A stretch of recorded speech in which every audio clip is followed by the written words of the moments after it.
Bonjour, aujourd'hui je vais vous montrer la réalisation d'une petite trappe guillotine qui va me permettre d'amener de l'aspiration sur la cape de ma scie. Je n'invente rien, j'utilise un modèle provenant de la base de données SketchUp. Pour commencer, je vais devoir mettre les pièces à l'échelle. Sur le modèle d'origine, le rayon du tuyau est de 84,1. Je vais obtenir un rayon de 31,5 correspondant aux 63 mm de diamètre, ce qui me donne un rapport d'échelle de 0,374. Je rentre ce nombre au clavier. Pour imprimer, je prends soin d'être en projection parallèle et je cadre au plus serré. Merci à Jean-Franco pour son astuce. Je prends également soin d'être à l'échelle 1. Je colle ensuite le plan sur un contreplaqué et je découpe la pièce à la scie à ruban.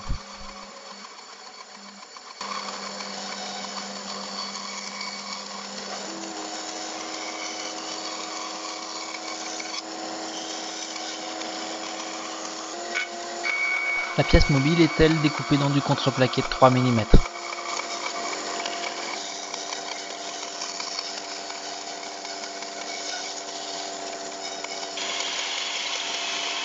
Je dois découper dans ma pièce triangulaire un disque de diamètre 56 avec un épaulement à 63. Pour ce faire, je vais réaliser un gabarit. Ne disposant pas d'une scie cloche de diamètre 69, je préperce à 65 et je finis au cylindre ponceur. J'utilise les lignes que j'avais pris soin de tracer auparavant et que j'ai redescendues sur la découpe de la scie cloche pour pouvoir positionner précisément ma pièce à usiner. Et je l'immobilise par-dessous en la vissant. J'ai donc un gabarit de diamètre 69 et je veux réaliser un cercle de diamètre 63. Cela signifie que j'ai 6 mm de bois à retirer. Ces 6 mm, c'est la différence entre le diamètre de ma bague et le diamètre de ma fraise. J'ai donc choisi une fraise de diamètre 18 et une bague de diamètre 24. J'ai bien 6 mm de différence. J'ai réglé la profondeur sur 5 mm.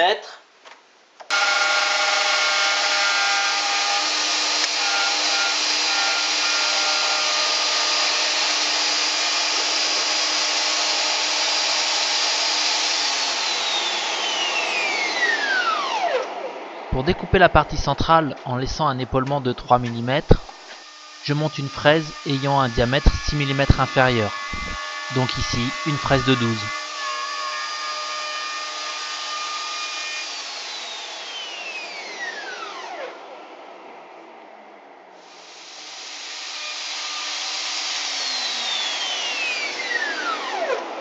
Pour la découpe dans la pièce mobile, je conserve les mêmes réglages.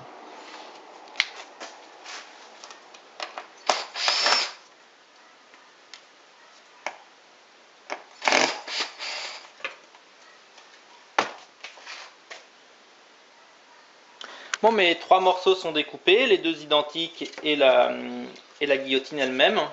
On va pouvoir voir un petit peu le principe du fonctionnement. La forme ici très particulière.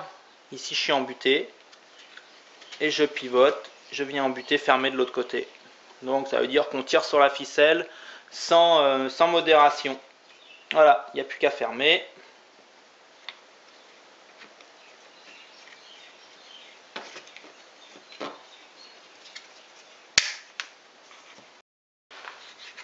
Je frotte un peu de paraffine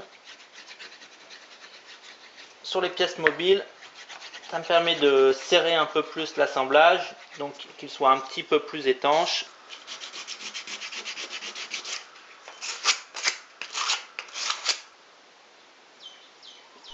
Pour fixer les tubes PVC sur la guillotine en bois, j'utilise de la colle à chaud. C'est bien pratique et largement assez solide.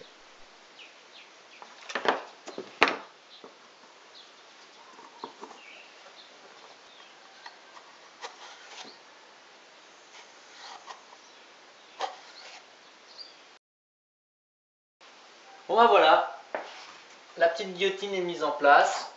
Le fonctionnement est plus simple. J'ai rajouté un coup denté au milieu de mon circuit. Par contre, le néon m'a gêné et je n'ai pas pu faire un circuit au plus court. C'est dommage. Voilà un petit bricolage bon pour la santé que j'ai pu réaliser grâce à un gentil donateur de tuyaux.